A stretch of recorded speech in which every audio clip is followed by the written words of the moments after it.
നമസ്കാരം. ഇഫക്ട് ന്യൂസിലേക്ക് ഏവർക്കും സ്വാഗതം.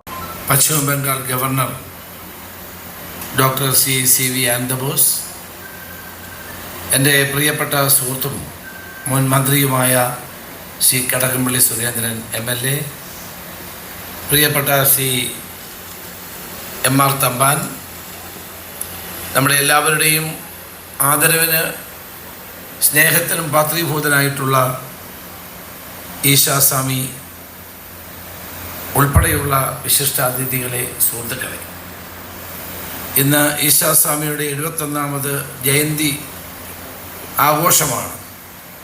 ഈ ആഘോഷത്തിൽ പങ്കെടുക്കാൻ കഴിഞ്ഞത് ഒരു ഭാഗ്യമായി ഞാൻ കണക്കാക്കുകയാണ്.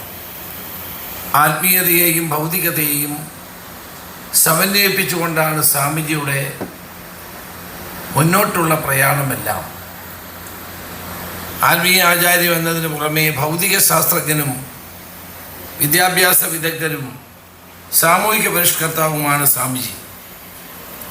സമൂഹത്തിൻ്റെയും എക്കാലത്തെയും വികസനത്തിൻ്റെ അടിത്തറ വിദ്യാഭ്യാസമാണ് എന്ന് തിരിച്ചറിഞ്ഞുകൊണ്ട് വിദ്യാഭ്യാസ പ്രവർത്തനങ്ങൾക്ക് വലിയ പ്രാധാന്യം നൽകിക്കൊണ്ട് മുന്നോട്ട് പോകാൻ സ്വാമിജിക്ക് സാധിച്ചു എന്നുള്ളതാണ് അദ്ദേഹത്തെ മറ്റുള്ളവരിൽ നിന്ന് വ്യത്യസ്തനാക്കുന്നത്.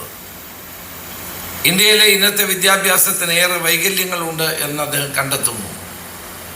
ഇന്നത്തെ വിദ്യാഭ്യാസം വസ്തുനിഷ്ഠമാണ്, ആത്മനിഷ്ഠമല്ല. ഒബ്ജക്റ്റീവാണ്, പക്ഷെ സബ്ജക്റ്റീവ് അല്ല.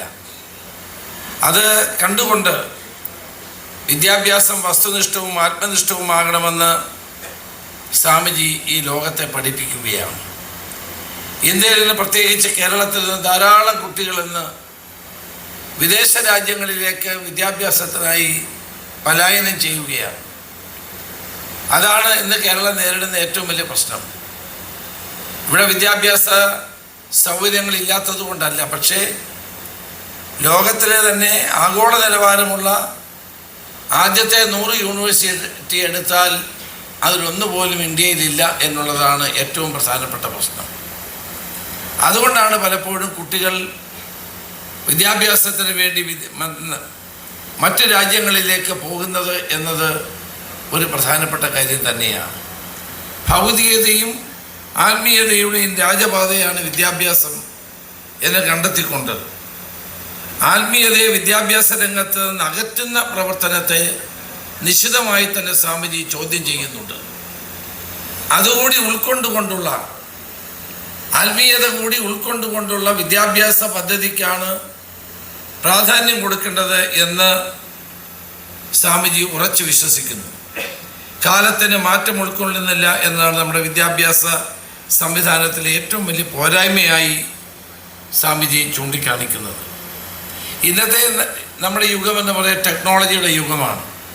ഈ യുഗത്തിൽ ഒരു തൊഴിൽ ലഭിക്കണമെങ്കിൽ സ്കൂൾ വിദ്യാഭ്യാസം തലം മുതൽ സ്കിൽ ഡെവലപ്മെൻറ്റ് ഉൾപ്പെടെയുള്ള ഏറ്റവും പ്രാധാന്യമറിയിക്കുന്ന കാര്യങ്ങൾ നമ്മുടെ കുട്ടികളെ പഠിപ്പിക്കാൻ നമുക്ക് സാധിക്കണം. കാലഹരണപ്പെട്ട ഇന്നത്തെ വിദ്യാഭ്യാസ രീതികൾ മാറണം. അതോടൊപ്പം സ്വാമിജി നിർദ്ദേശിച്ചതുപോലെ വസ്തുനിഷ്ഠമായ വിദ്യാഭ്യാസം, അത് ആത്മനിഷ്ഠ കൂടിയാകണം. അതിനായി സ്വാമിജി ആവിഷ്കരിച്ച സിദ്ധാന്തമാണ് എഡ്യൂക്കേഷൻ ഫോർ ടോട്ടൽ കോൺഷ്യസ്നസ്, വിദ്യാഭ്യാസം സമഗ്ര ബോധത്തിന് എന്നുള്ളത്. അതുമാത്രമല്ല, ജീവിതത്തിൻ്റെ എല്ലാ തലങ്ങളെയും സ്പർശിച്ചുകൊണ്ടുള്ള നിരവധിയായ പ്രവർത്തനങ്ങൾക്ക് സ്വാമിജി നേതൃത്വം കൊടുക്കുന്നു. എനർജി പാർലമെൻറ്റ് ലോകത്തിൻ്റെ വിവിധ രാജ്യങ്ങളിൽ ഇന്ന് നടന്നുകൊണ്ടിരിക്കുകയാണ്. അതിൻ്റെ അന്തർദേശീയ കോൺഫറൻസിൽ ഓൺലൈനായി പങ്കെടുക്കാനുള്ള അവസരം എനിക്ക് ലഭിക്കുകയുണ്ടായി. വളരെയേറെ ഈടുറ്റ അഭിപ്രായങ്ങളും അതോടൊപ്പം തന്നെ ചിന്തകളുമാണ് ആ എനർജി പാർലമെൻറ്റിലൂടെ ലോകത്തിൻ്റെ വിവിധ ഭാഗങ്ങളിൽ നിന്നുള്ള ആളുകൾ ഉന്നയിച്ചത്. അപ്പോൾ സമൂഹത്തിന് പ്രയോജനപ്പെടുത്തത്തക്ക നിലയിൽ നെഗറ്റീവ് എനർജിയും പോസിറ്റീവ് എനർജിയും തമ്മിലുള്ള സന്തുലിതമായ ഒരവസ്ഥയെ നിലനിർത്തിക്കൊണ്ടു പോകാനുള്ള സ്വാമിജിയുടെ ആഹ്വാനം ഉൾക്കൊണ്ടുകൊണ്ടാണ് ആ എനർജി പാർലമെൻറ്റ് സമാപിച്ചത് എന്ന് ഞാൻ ഓർക്കുകയാണ്. ഞാൻ ദീർഘിപ്പിക്കുന്നില്ല. ഈശാസ്വാമിയുടെ 71ാമത് ജയന്തി ആഘോഷ പരിപാടികൾ അദ്ദേഹത്തിന് എല്ലാ ആയുരാരോഗ്യ മംഗളങ്ങളും ഞാൻ നേരുന്നു. അദ്ദേഹത്തിന് കൂടുതൽ സമൂഹത്തെ നന്മ നിറഞ്ഞ പാതയിലൂടെ നയിക്കാനും ലോകത്തിന് മുഴുവൻ പുതിയ കാഴ്ചപ്പാട് നൽകാനും സ്വാമിജിക്ക് ഇനിയും കഴിയട്ടെ എന്ന് ആത്മാർത്ഥമായി ആശംസിച്ചുകൊണ്ട് 71ാമത് ജയന്തി ആഘോഷിക്കുന്ന ഈ വേളയിൽ അദ്ദേഹത്തിന് സർവ്വമംഗളങ്ങളും നേർന്നുകൊണ്ട് എൻ്റെ ഈ അധ്യക്ഷ പ്രസംഗം അവസാനിപ്പിക്കുന്നു. നമസ്കാരം. ജയ് Hind. Thank you so much, sir.